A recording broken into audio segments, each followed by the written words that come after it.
안녕하세요. 평안하루 도서관 사서 피스입니다. 오늘 여러분들께 소개시켜 드릴 책은 딸은 애도하지 않는다 라는 책입니다. 사과집 지음이라고 되어 있는데요. 사과집이 이름은 아니고 사소한 것에 과도하게 집착하기의 준말로 쓰여진 작가의 예명으로 볼 수 있을 것 같습니다. 네, 딸은 애도하지 않는다 라는 책입니다.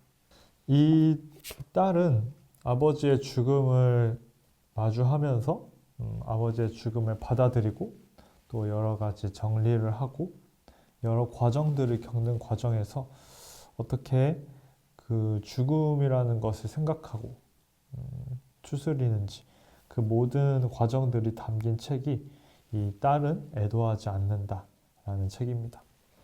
일종의 에세이로 보시면 될 것 같아요. 아버지의 죽음을 경험한 이후에 생겼던 여러 가지 사건들, 그에 따른 단상들을 담은 책이라고 볼 수 있을 것 같습니다. 이 책을 고르게 된 것에는 큰 이유가 한 가지 있어요. 이 책은 굉장히 솔직한 책인 것 같아요. 솔직하게 자신의 심경들을 담아내는데 굉장히 정교한 언어로 담아냈어요. 사랑하는 사람을 떠나보낼 때 그 일을 능숙하게 해내는 사람은 적을 거예요. 사실 능숙하게 해낸다는 것 자체가 말이 안 될 수 있죠. 당장에 장례부터 시작해서 많은 사람들과의 그 관계들 그리고 행정적인 절차들까지 수많은 해야 할 일들이 바로 주어져요. 당장에 그 마주한 여러 가지 수행해야 할 일들이 생기는데 그것도 한 번도 해보지 않은 낯선 일일 수 있는데 마지막 내가 사랑하는 이 사람을 잘 보내야 된다는 내가 이 사랑하는 사람을 위해서 이 세상에서 할 수 있는 마지막 일이라는 것 때문에 이 나에게 부딪힌 이 일들을 잘 감당해야 된다는 부담감이 있게 되어요. 거기서 남겨지는 회한이 또 있고요. 어느 순간에 그런 바쁜 여러 가지 일들을 다 처리를 하고 나면 홀로 남겨지는 시간이 찾아오죠. 그랬을 때 비로소 생각을 하게 돼요. 내가 더 잘할 걸. 내가 더 잘 보낼 걸. 내가 마지막을 좀 더 잘 준비해야 할 걸. 그런 여러 가지 회한들, 아쉬움들, 그리고 슬픔들이 찾아 나오고 모든 것이 쏟아져 나오기 시작하는 때를 겪는 것 같아요. 아픔을 소화하는 방식은 저마다 다를 테지만 많은 사람들은 다 그 자신의 그 사랑하는 사람을 위해서 더 충분히 더 여한 없이 애도하지 못하고 서투르게 이별하는 것 같아서 많이 미안해하고 아쉬워하기도 해요. 책의 제목은 딸은 애도하지 않는다라고 말하고 있어요. 하지만 누구보다도 애도하고 있는 것을 우리는 이 책을 읽으면 느낄 수 있게 될 거예요. 애도함은 어떤 특정한 방향성이나 목적성을 가지는 것 같진 않아요. 우리가 그 사랑하는 사람을 떠나보냈을 때 일상 속에서 우리의 매일 속에서 갑작스럽게 찾아오고 또 갑작스럽게 아무 일 없었던 듯이 또 사라지는 그런 것을 우리가 느낄 수 있죠. 식탁에서 어떤 특정한 음식을 두고서 갑자기 떠오르기도 하고 차를 타고 가다가 갑자기 떠오르기도 하고 어딘가를 걷던 중에 생각이 나기도 하고 누군가와의 대화 속에서 툭툭 튀어나오게 되기도 해요. 어떤 그 단어 하나에 아니면 어떤 사건이나 어떤 물체나 어떤 것 하나에 지난날의 그 기억들이 고개를 들게 되죠.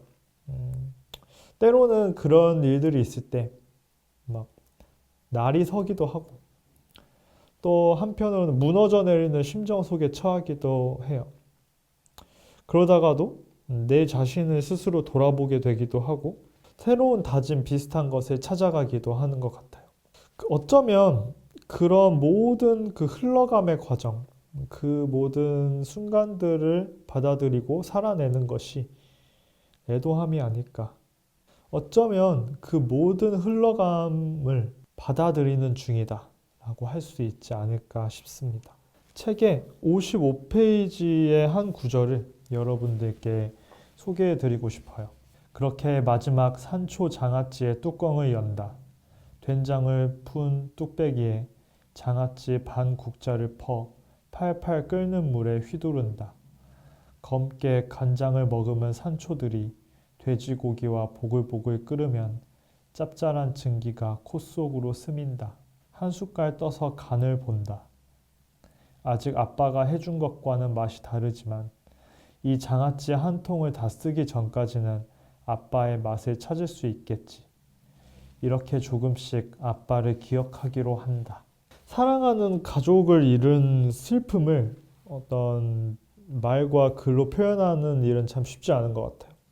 그렇기에는 이 작가도 마지막 글에서 이렇게 표현을 하는데요. 어떻게 내가 겪은 사랑하는 사람을 떠나보내는 과정에 대해서 표현하기에는 너무 내가 감정이 뜨거운 거 아닌가.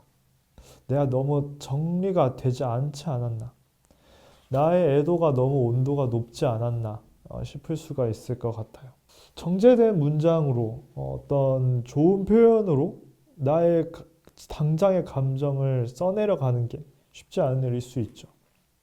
적절하다 여겨지는 표현을 찾기도 힘들고 어찌어찌 문장을 구성해내더라도 그것이 쓰는 동안에도 내 마음이 요동치고 말기 때문에 말문이 막힐 때가 많은 것 같아요.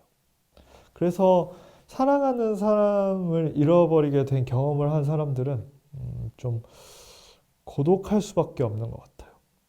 왜냐하면 타인에게서도 그리고 내 자신 스스로에게서도 온전히 이해받을 만한 소통을 이룰 만한 그 무언가를 하기가 어렵고 고독감을 느끼고 더 괴로움을 느낄 수밖에 없는 것 같아요.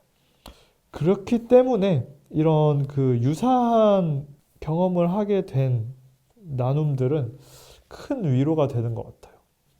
책을 통해서 지난날 몸부림쳤던 정말로 아파했던 지점들이 꾸밈없게 우리에게 다시 찾아올 수 있고 내가 그때 그랬지. 내가 그때 이런 걸로 아쉬웠고 내가 그때 이런 말을 사람들한테 들었었지. 내가 이런 말을 그때 그 찾아온 사람에게 했으면 좋았을 텐데. 내가 마지막에 그 사람과 이런 추억을 남겼으면 좋았을 텐데. 그런 마음속 깊이 유보되어서 잠겨 있었던 여전히 슬퍼하고 있는 우리의 마음을 이 책이 위로해 줄 수 있을 거라 여겨졌습니다. 딸은 애도하지 않는다. 추천드립니다. 평화나루 도서관의 신간 코너에 있습니다.